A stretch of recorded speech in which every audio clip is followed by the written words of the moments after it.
Sajak Seonggok Jagung, karya W.S. Rendra. Seonggok jagung di kamar dan seorang pemuda yang kurang sekolahan memandang jagung itu.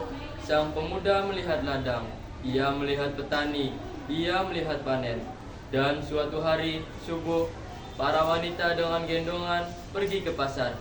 Dan ia juga melihat suatu pagi hari di dekat sumur, gadis-gadis bercanda sambil menumbuk jagung menjadi maizena.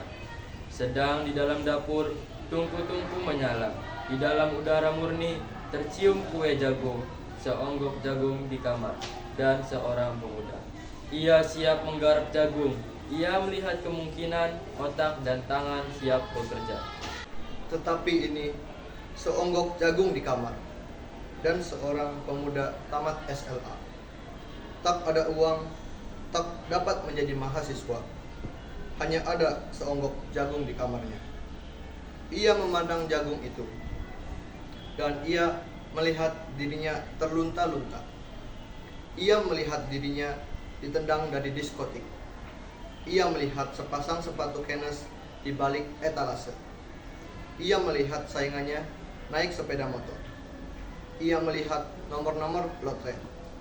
Ia melihat dirinya sendiri miskin dan gagal.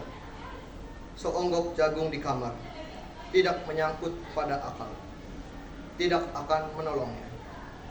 Seonggok jagung di kamar tak akan menolong seorang pemuda yang pandangan hidupnya berasal dari buku dan tidak dari kehidupan, yang tidak terlatih dalam metode, dan hanya penuh hafalan kesimpulan, yang hanya terlatih sebagai pemakai, tetapi kurang latihan bebas berkarya. Pendidikan telah memisahkannya dari kehidupan.